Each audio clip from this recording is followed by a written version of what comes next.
तो दोस्तों आइए आज हम देखते हैं चैप्टर 4 के कार्बन एवं उसके यौगिक चैप्टर से कुछ इम्पोर्टेंट एमसीक्यू क्वेश्चंस को, जिसमें हमारा पहला क्वेश्चन है भूपर्पट्टी में खनिज के रूप में कितने प्रतिशत कार्बन उपस्थित है। भूपर्पट्टी में खनिजों के रूप में कितने प्रतिशत कार्बन उपस्थित है। हमारा पहला ऑप्शन है 0.01%, दूसरा 0.02%, तीसरा है 0.03%, लास्ट ऑप्शन है 0.04%।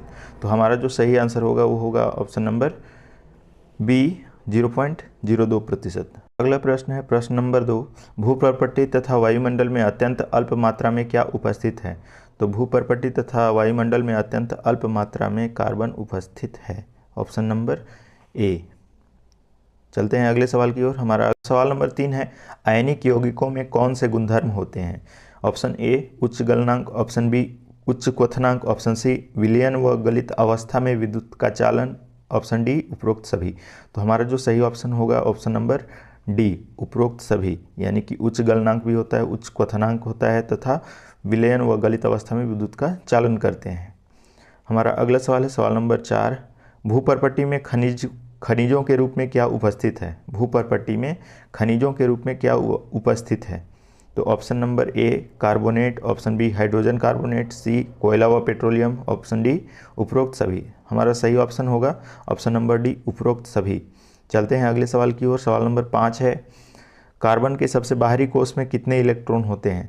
तो हम जानते हैं कि कार्बन का जो परमाणु संख्या होता है वो 6 होता है। तो पहला कोष में 2 इलेक्ट्रॉन तथा दूसरा कोष में 4 इलेक्ट्रॉन। तो सबसे बाहरी कोष में जो होंगे वो 4 इलेक्ट्रॉन। ऑप्शन नंबर सी जो है हमारा सही आंसर होगा, ऑप्शन नंबर 4। देखते हैं सवाल नंबर 5 को। कार्बन के सबसे बाहरी कोष में कितने इलेक्ट्रॉन होते हैं।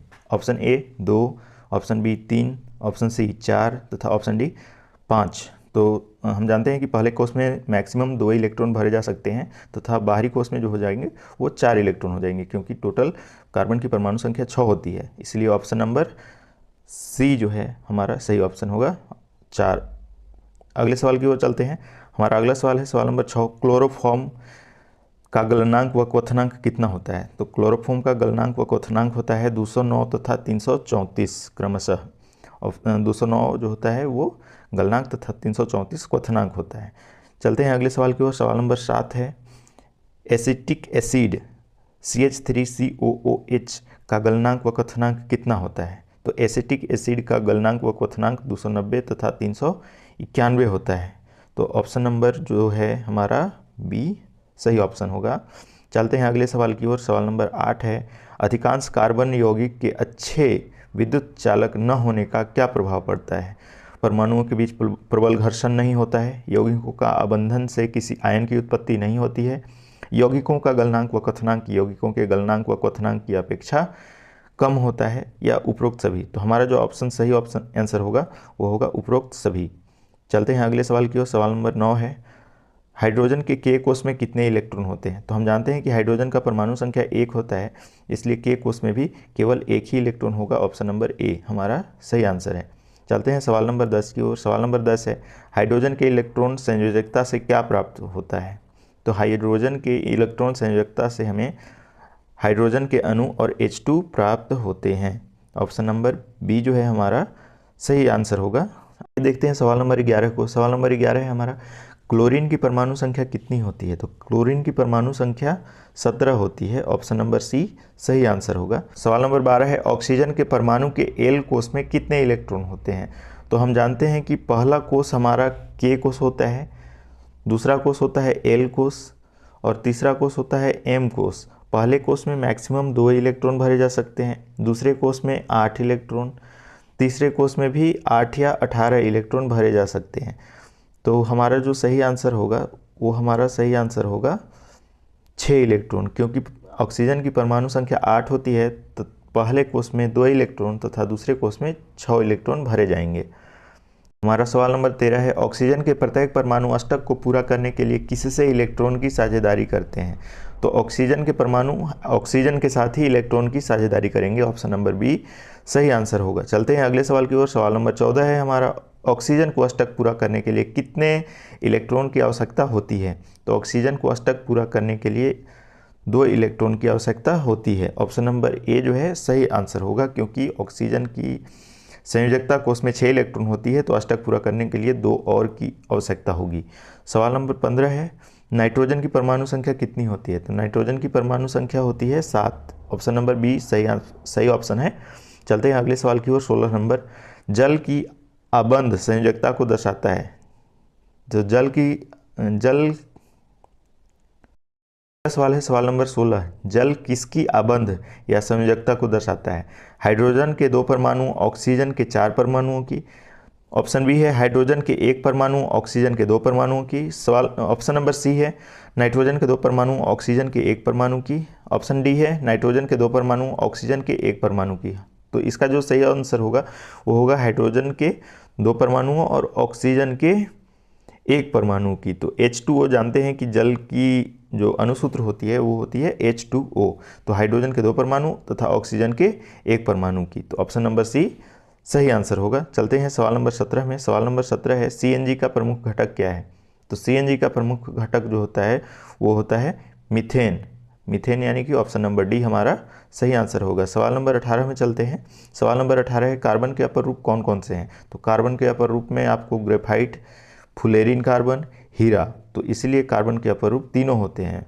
पहला है कार्बन का अपर रूप ग्रेफाइट, दूसरा फुलेरिन जिसको बकमिस्टर फुलेरिन भी कहते हैं, तीसरा ऑप्शन है हीरा, ये भी सही है। तो इसलिए हमारा जो सही आंसर होगा ऑप्शन नंबर डी, उपरोक्त सभी। नंबर 19 है, सहसंयोजी आबंध किसे कहते हैं? ऑप्शन ए 2 परमाणुओं के बीच इलेक्ट्रॉन के एक युग्म की साझेदारी। ऑप्शन बी है 3 परमाणुओं के बीच इलेक्ट्रॉन के एक युग्म की साझेदारी। ऑप्शन सी है ए और बी दोनों। ऑप्शन डी है इनमें से कोई नहीं। हमारा जो सही आंसर होगा ऑप्शन नंबर ए, 2 परमाणुओं के बीच इलेक्ट्रॉन के एक युग्म की साझेदारी। यानी कि एक परमाणु जब किसी के साथ सहसंयोजी आबंध बनाता है तो एक इलेक्ट्रॉन के युग्म की साझेदारी करता है, एक युग्म की साझेदारी करता है। इसलिए ऑप्शन नंबर ए जो है हमारा सही आंसर होगा। चलते हैं अगले सवाल की ओर। सवाल नंबर 20 है, ग्रेफाइट में कौन कौन से गुण होते हैं? तो पहला ऑप्शन है यह चिकना और फिसलनशील है, तो ये हमारा सही आंसर है। अगला ऑप्शन है ऑप्शन बी विद्युत का सुचालक है, तो अब विद्युत का सुचालक भी होता है। ऑप्शन सी है कार्बन के प्रत्येक परमाणु का आबंध 3 अन्य परमाणुओं के साथ एक ही तल पर होता है। तो एक ही तल पर जो होता है वो कार्बन के 3 अन्य परमाणु के साथ आबंध भी होता है, ये भी सही है। ऑप्शन नंबर डी, उपरोक्त सभी। तो इसका जो सही आंसर होगा ऑप्शन नंबर डी, उपरोक्त सभी। चलते हैं अगले सवाल की ओर। सवाल नंबर 21 है, एल्केन का सामान्य सूत्र क्या होता है? तो एल्केन का सामान्य सूत्र CnH2n+2 होता है। एल्कीन का सामान्य सूत्र CnH2n होता है तथा एल्काइन का सामान्य सूत्र जो होता है वो CnH2n-2 होता है। तो एल्केन का पूछ रहा है तो CnH2n+2 होगा। ऑप्शन नंबर सी सही आंसर है। चलते हैं अगले सवाल की ओर। सवाल नंबर 22 है हमारा, एल्कीन का सामान्य सूत्र क्या होता है? तो एल्कीन का सामान्य सूत्र होता है CnH2n। तो एल्कीन का सामान्य सूत्र जो हो जाएगा वो CnH2n। सवाल है सवाल नंबर 23, एल्काइन का सामान्य सूत्र क्या होता है? तो एल्काइन का सामान्य सूत्र होता है CnH2n-2। ऑप्शन ए सही ऑप्शन होगा।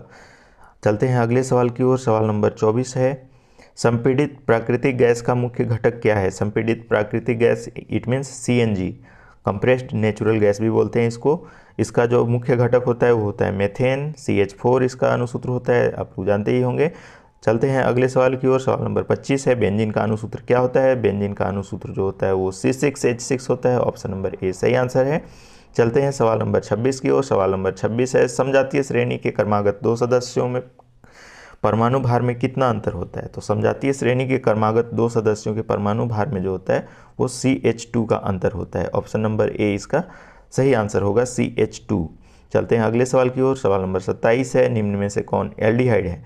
तो एल्डिहाइड जो होता है वो CHO होता है, तो HCHO ऑप्शन नंबर बी इसका सही आंसर होगा। चलते हैं सवाल नंबर 28 की ओर। सवाल नंबर 28 है, निम्न में से कौन कीटोन है? तो कीटोन का जो संरचना होता है CO, एक बंद इधर से खुला होता है, एक बंद इधर से खुला होता है, तो इस तरह से CO कीटोन होता है। तो आप देख सकते हैं कि किसमें कीटोन लगा हुआ है, CO लगा हुआ है। इसमें जो सही आंसर होगा हमारा CO, option number C, CH3COC2H5 इसमें कीटोन लगा हुआ है, तो ऑप्शन नंबर सी सही आंसर होगा। सवाल नंबर 29 है हमारा, CHO परक्रियात्मक समूह को क्या कहते हैं? तो CHO जो होता है वो अल्डिहाइड को दर्शाता है, अल्डिहाइड यानी कि एल्डिहाइड। ऑप्शन नंबर ए सही आंसर होगा।